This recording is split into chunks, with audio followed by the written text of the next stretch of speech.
மெரினாவில் பார்க்கிங் ஏரியாவில் அபராதம் விதித்ததை தட்டி கேட்ட காவல் நிலைய காவலர் மீது போக்குவரத்து தலைமை காவலர் தாக்குதல் நடத்திய சம்பவம் பதற்றத்தை ஏற்படுத்தியுள்ளது. அண்ணா சதுக்கத்தில் பணிபுரியும் காவலர் ரத்னம் என்பவரை போக்குவரத்து தலைமை காவலர் தாக்கிய வீடியோவும் வெளியாகியுள்ளது.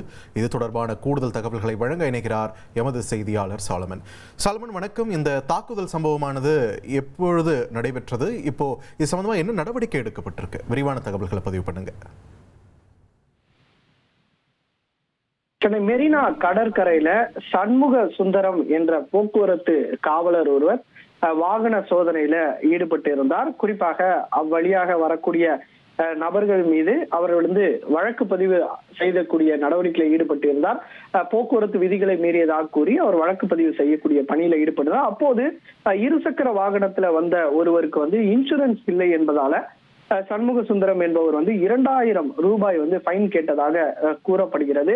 அப்போது அந்த வழியாக மப்டியில் வந்த ஒரு போக்குவரத்து காவலரான ஒருவர் அந்த சண்முக சுந்தரம் என்பவரிடம், உங்களை யார் இந்த மாதிரி ஃபைன் போட சொன்னது, ஆரையிடம் இருக்க வேண்டிய மெஷின் உங்ககிட்ட எப்படி இருக்கிறது உள்ளிட்ட பல்வேறு கேள்விகளை அவரிடம் கேட்டதால 2 நபர்களுக்கும், அதாவது போக்குவரத்து காவலர்கள் 2 நபர்களுக்கும் இடையே வாக்குவாதம் ஏற்பட்டு பின்னர் அவர் தாக்குதலில் ஈடுபடக்கூடிய காட்சியும் நாம் பார்க்கிறோம்.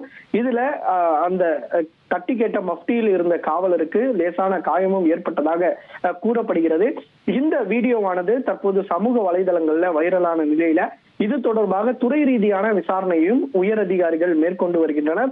யார் மீது தவறு, எண்ணத்திற்காக இவர்கள் இது போன்ற சண்டையிட்டுக் கொண்டனர், அது மட்டுமின்றி ஏதேனும் இவர்களுக்குள்ள முன்விரோதம் ஏதேனும் இருக்கிறதா உள்ளிட்ட பல்வேறு கோணங்கள்ல தற்போது துறை ரீதியான விசாரணையானது மேற்கொள்ளப்பட்டு வருகிறது.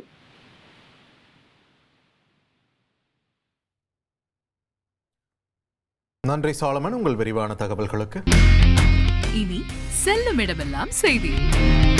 தந்தி டிவியின் வாட்ஸ்அப் சேனலை ஃபாலோ பண்ணினா செல்ல இருக்கும் இடமெல்லாம் செய்தி. இதோ QR கோட், இப்பவே ஸ்கேன் பண்ணுங்க, ஃபாலோ பண்ணுங்க.